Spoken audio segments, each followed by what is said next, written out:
Today we're gonna focus on some new translations, overlooked details, and some newly discovered info about Gen 2's final build. Originally, Pokemon Gold and Silver were very different games that essentially followed the vision of Satoshi Tajiri, the series creator and director of Gen 1. To understand how drastic the change was, here's an excerpt from a Japanese magazine we had translated where the programmer Tetsuya Watanabe says, "That version's a completely different game from what made it to store shelves. Everything got remade after that. The first world map was very grand in scale and based on the entirety of Japan. However, this meant we couldn't spare much cartridge space for each individual town, nor put much distance between them, so it all felt much more compact than the Kanto games. Development was a bit of a struggle, and things weren't going too well. Game Freak also felt tremendous pressure to up their game after Gen 1 unexpectedly became the best-selling games of all time. They didn't want to disappoint their millions and millions of fans, so Tajiri stepped aside and let Junichi Masuda take his place and recreate Gold and Silver according to his own vision. The original Tajiri build of Gold and Silver is best known for appearing in the leaked Space World 1997 demos. It had a unique Johto dex that ended up getting almost entirely scrapped, and all of Japan squeezed inside. In another Japanese magazine, Masuda explains his complete transformation of Gen 2, saying, "I took over direction of Gold and Silver from Tajiri, then went to Kyoto to create my vision for the Johto region. I remember staying at a hotel visiting temples to gather information, then going back to the hotel and calling everyone, and we'd work out what to put on the map. For example, when I went to the pagoda at Toji Temple, the East Temple, I heard that a long time ago there used to be a West Temple as well. I thought, I want to use that, so I added the burned tower. Once I got back home to Tokyo, I had a good idea of what Johto would look like." In the Tajiri version, places had names like Mount Fuji, Silent Hill, and Old City. Some were probably placeholders, but regardless, in Masuda's version they went back to naming places after colors, like what they did in Gen 1.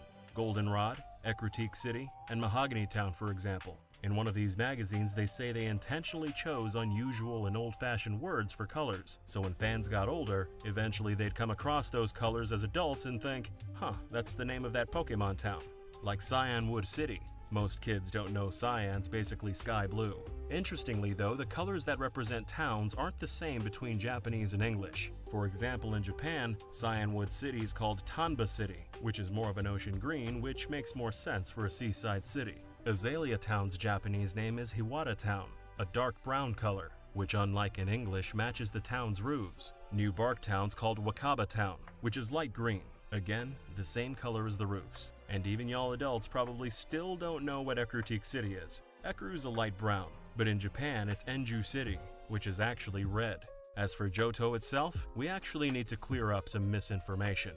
In 64 Dream magazine, the interviewer asks what Johto means, and Masuda says, "Jo can mean castle, so it's like the capital of castles." You may have read on places like Bulbapedia that Johto means castle palace or lattice-shaped palace. It ain't Bulbapedia's fault though. That info originally comes from the official English translation of Junichi Masuda's blog. Masuda had Hiro Nakamura translated for an English audience. Hiro's the guy who came up with most early Pokemon's English names. I'm sure he's a great translator, but he really didn't put much effort into Masuda's blog, which is apparent even for someone who can't speak Japanese. I mean, just look at this.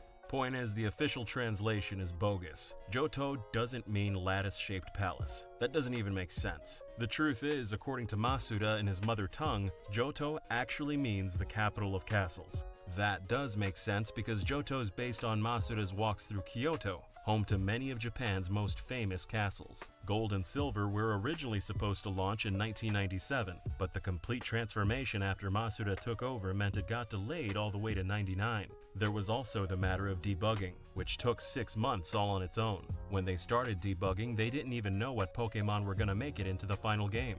According to Watanabe in one of those magazines, about 200 ended up in the trash. We already covered all the Space World 97 demo Pokemon in older videos, so today we're gonna highlight a few who got cut even later in development. We commissioned some Sugimori-style watercolor from Racy Beep as per usual, who did all that Space World art a few years back. The 2020 leak didn't include these Pokemon names, but according to Game Freak, a lot of them never had names to begin with. So let's start with this scrapped Tanuki Pokemon. Western Nintendo fans mostly know Tanukis from Tom Nook in Animal Crossing or Mario's Tanuki suit, but it's actually a real-life animal native to Japan, nicknamed raccoon dogs. This Pokemon's a reference to one Tanuki in particular, the villain of a Japanese folktale called Kachi Kachiyama. It's pretty weird, but to sum it up, a farmer finds a Tanuki in his fields, so he traps it to cook for dinner later. When the farmer leaves for town, the Tanuki begs the farmer's wife to set him free. She takes pity, but once it's free, it kills her, chops her up, and later tricks her husband into eating her flesh in a soup. Anyway, the farmer's got a rabbit friend who swears vengeance, and later when the Tanuki's carrying some firewood on his back, the rabbit sets it ablaze. That's usually the cover on storybook versions of the folktale, and that's what this Pokemon was, the deranged, tortured Tanuki from Kachi Kachiyama. There was also this cute ghost flanked by a couple Hitodama.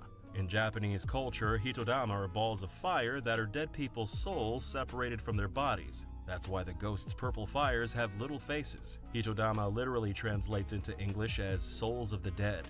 Conversely, this stork Pokemon with a baby in its beak was based on Western folklore. Exact origins of the myth are disputed, but likely began in medieval Europe, where human couples often married in summer. Also in summer, storks flew away on 9-month migrations, then returned with baby chicks at the same time humans were having their honeymoon babies. Storks also stay faithful to one mate for their entire lives, and they're friendly towards humans, so they make for good role models in traditional societies. More importantly though, most parents don't want to tell their kids where babies really come from. And that's how folklore that storks delivered babies was born, with this Pokemon being a Poke adaptation of that medieval myth.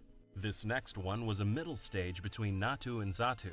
The sprite leak was black and white, but Natu and Xatu were brown in Tajiri's Gen 2, so their middle evolution was probably brown as well. After Masuda took over, the birds were changed to green, so if it hadn't got cut, the mid-stage presumably would have ended up green too. We'll do a few more rapid fire, like this flying squirrel with a sheathed sword and a ninja motif, but the flying squirrel that ultimately made it into Gen 2 was Sentret instead. There was also this foxtail Pokemon who may have wound up getting turned into Furret. This little dinosaur got cut, but a similar design made it into Gen 4 as Cranidos. Likewise, this Cyclops Scorpion looks a lot like Gen 4's Skorupi, and this koala Pokemon appears it was sorta recycled to make Kamala from Gen 7. There was also a boar with antlers, a long-tongued frog, this rabbity Pikachu-y thing, and maybe the strangest of them all, this monstrous skeleton Pokemon. We're gonna debunk a couple big Gen 2 rumors here in a minute, but since we're already in rapid fire mode, first we want to toss out some random trivia we found in these magazines, like that Gold and Silver were simplified for art director Ken Sugimori's dad. Sugimori let his pops play some Gen 1, but he couldn't even figure out how to leave the first house. So Sugimori had them simplify Gen 2 for folks like his old man, like making the UI dummy-proof and having the select button bring out your bike. See haters, Pokemon's not a kid's game. It's for really old people too. Sugimori also made a Pokemon based on his childhood pet bird, who surprised him one time by standing on one foot. If you haven't figured it out yet, it was Hoot Hoot. Sugimori said it was his favorite Johto Pokemon. He also wanted to simplify all the Pokemon sprites from 4 colors down to 2, but the other devs called it an impossible request. Here's what Pikachu and Lugia might have looked like in that style, compared to how they ended up looking in the release version. Seemingly, Sugimori wanted them that way not to save space, but for minimalistic design sensibilities. They don't look great, but maybe they would have looked better on a tiny Game Boy with no backlight, in Sugimori's opinion. The devs also say adding Kanto was an impulsive decision early in development. Someone just said it'd be cool, so they went and did it. It was already in that early Tajiri version, but all squeezed into the size of a single city. One of these magazines also shows Koji Nishino's business card. Snorlax is based on Nishino, so he proudly displays the Pokemon on his card. Actually, all the devs have Pokemon on their cards. They've changed over the years, but at one point Tajiri had Ho-Oh, Sugimori had Venusaur, and Masuda had Psyduck, though he later changed it to Pikachu and Pichu. Okay, now we're gonna debunk a couple long-running popular rumors about Gen 2, starting with the oft-repeated claim that Gold and Silver were originally planned to be the last Pokemon games ever made. Here's a 2010 Destructoid article